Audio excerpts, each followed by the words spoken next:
the Convoy to Ottawa was organized by the Yellow Vest movement, or loosely organized by them. They've sort of split into two. But I wanted to ask you what your opinion is of the Yellow Vest convoy to Ottawa. I know that some pro oil sands activists have reasons why they don't approve of the Yellow Vesters getting involved in pro resource rallies. I think anybody who wants to support Alberta's oil sands are welcome to show up and voice their concern. But I wanted to ask you, because you really are like the OG of oil sands activism. And so because you're sort of this godfather of the movement, I wanted to ask you what you thought about that. Because for me, your opinion might be the definitive one. Okay. I thought about this a lot, actually, because I found myself very torn in a lot of ways. On one hand, working with Canada Action and Rally for Resources and etc. I'm going to give you the goods here.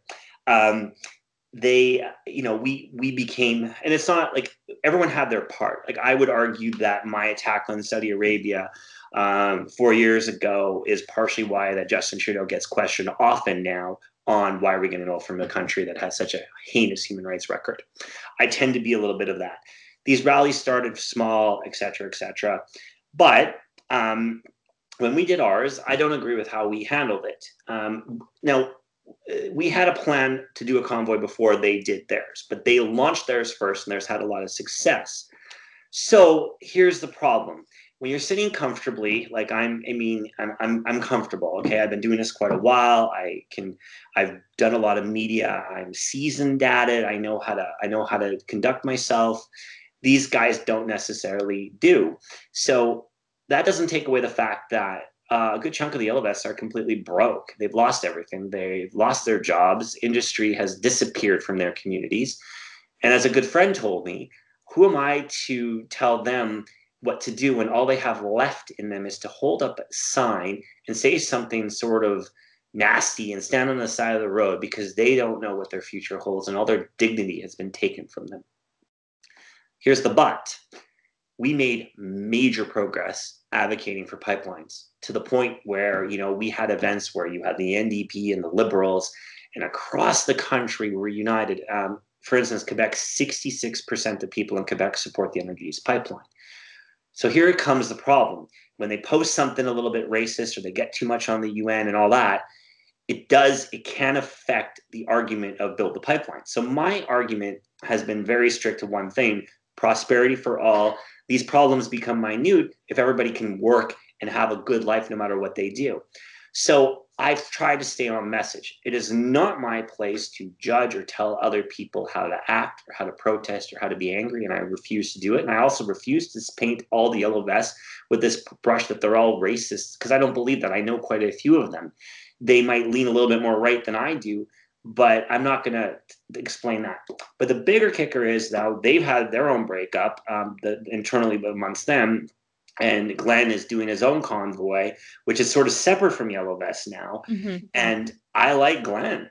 You can't get more Albertan than Glenn. He's a paramedic, a firefighter, a good guy. So I have given him 100% of my support. I just did a video encouraging people to support him. And I believe in doing the right thing. And I frankly don't care what anyone else tells me to say, because like you said, I've been doing this quite a while, and I think that it's important to do the right thing. It doesn't matter who's right, it matters what's right. So I think he's going to have a good time. I was going to go on the convoy. I was going to take my camper van and my 2 dogs, but I have to work. My marketing company is finally doing well, and taking a week to go there and a week back, I can't do that. So but I am flying to Ottawa, and I'm going to speak at his event, and I'm going to support him as much as I can. So Canada's like broken, and we need to fix it, and everybody's voice matters, including the Yellow Vest. So instead of I believe we need to understand what is bothering them and why, and try to find common ground. And that's what I'm trying to do. That's that's an excerpt from my weekly show, The Gun Show. It airs every Wednesday at 7 p.m. Mountain Standard Time. Each week, I bring you an informal interview with an interesting newsmaker or citizen activist you might not have heard of, but who is making a big difference in Canadian politics. And we'll talk about issues in a way you'll never see done in the mainstream media. To subscribe, go to therebel.media/shows.